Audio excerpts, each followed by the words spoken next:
New Zealand Australia के इस पड़ोसी देश ने दावा किया है कि उसने कोरोना वायरस पर नियंत्रण कर लिया है। कोरोना वायरस के कुल केसों की संख्या अब इकाई के अंकों में पहुंच गई है। यही कारण है कि लॉकडाउन की बाध्यता का स्तर भी न्यूजीलैंड में अब लेवल 4 से लेवल 3 तक पहुंच गया है, यानी लॉकडाउन के लेवल में थोड़ी नरमी बरती जाएगी। न्यूजीलैंड की प्रमुख वेबसाइट स्टफ के अनुसार यहां के director general health doctor Ashley Bloomfield ने बताया कि कोरोना वायरस फिलहाल देश से पूरी तरह खत्म नहीं हुआ है, लेकिन देश में फिजिकल डिस्टेंसिंग का अब भी पालन करना होगा। यहां केसों में कमी आई है और इसकी संख्या इकाई के अंकों में पहुंच गई है। उन्होंने बताया कि ऑफिस जाते हुए, टेक अवे में खाना पैक कराते हुए, कॉफी पीते हुए कम से कम 3 मीटर की दूरी बनानी होगी। ब्लूमफील्ड ने बताया कि देश में अब केवल 2 नए कोरोना वायरस के केस सामने आए हैं। कुल मिलाकर न्यूजीलैंड में कोरोना वायरस के मामले 1472 हो गए हैं। वैसे न्यूजीलैंड में इस खतरनाक वायरस से कुल 19 मौतें हुई हैं। न्यूजीलैंड की प्रधानमंत्री जेसिंडा आर्डन ने कहा कि फिलहाल तो कोरोना वायरस खत्म है। इसका मतलब यह भी है कि अभी फिलहाल के लिए कोरोना के नए मामले खत्म हुए हैं, लेकिन देश को अभी अलर्ट पर रहना होगा। अभी नए केस आना बंद हुए हैं, लेकिन ये दोबारा आ सकते हैं। पीएम जेसिंडा ने जो लेवल 3 की बात की है वह आपको समझा देते हैं।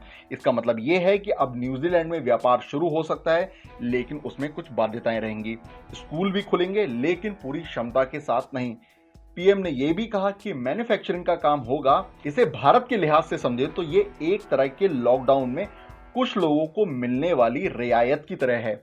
जेसिंडा ने लोगों से उम्मीद की है कि वह वर्क फ्रॉम होम ही करें अगर ऑफिस जाने की जरूरत नहीं है। शादी और अंतिम संस्कार में महज 10 लोगों को ही जमा होने की अनुमति दी गई है। लाइब्रेरी, म्यूजियम, जिम सभी 11 मई तक बंद रहेंगे, यानी इन्हें खुलने की अनुमति नहीं है। अब आपको बताते हैं कि आखिर न्यूजीलैंड ने कोरोना वायरस पर कंट्रोल कैसे किया है। आखिर न्यूजीलैंड ने यह सब किया कैसे उसने कोरोना वायरस के मामले देश में अब इकाई के अंकों में ला दिए हैं। न्यूजीलैंड में पहला कोरोना वायरस का केस 28 फरवरी को सामने आया। जैसे ही न्यूजीलैंड में 6 केस हुए, पीएम जेसिंडा ने ऐलान किया कि जो भी न्यूजीलैंड में आएगा उसको सेल्फ आइसोलेशन में रहना होगा।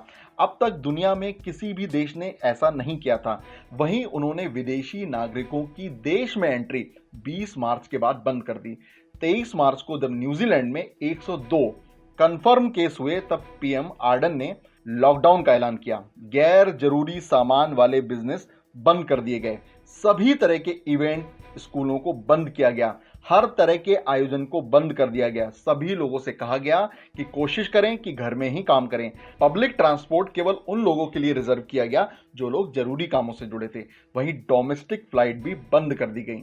इसके बाद 25 मार्च को न्यूजीलैंड में लॉकडाउन का लेवल 4 लागू किया गया, जिसमें लोगों से कहा गया कि 2 मीटर का फासला रखें, साथ ही जरूरत की चीज लेने के लिए ही घर से बाहर निकलें। वहीं न्यूजीलैंड में टेस्टिंग पर फोकस किया गया। आर्डन ने कहा कि देश में हर दिन 8000 कोरोना वायरस के टेस्ट हुए। 9 अप्रैल तक केसों में कमी आने लगी थी, लेकिन प्रधानमंत्री ने ऐलान किया कि जो भी न्यूजीलैंड के लोग भी बाहर से आते हैं तो उन्हें सरकार के क्वारंटाइन सेंटर में रहना होगा। तो ये हमने आपको बताया न्यूजीलैंड के कोरोना वायरस पर उठाए गए कदमों के बारे में। आखिर न्यूजीलैंड ने कोरोना वायरस पर नियंत्रण कैसे किया। जागरण.com पर देश दुनिया और कोरोना वायरस के तमाम अपडेट देखने के लिए हमारे साथ बने रहें। आप ये वीडियो जागरण टीवी पर भी देख सकते हैं। इसके अलावा आप ये वीडियो हमारे यूट्यूब और फेसबुक चैनल पर भी देख सकते हैं। नमस्कार।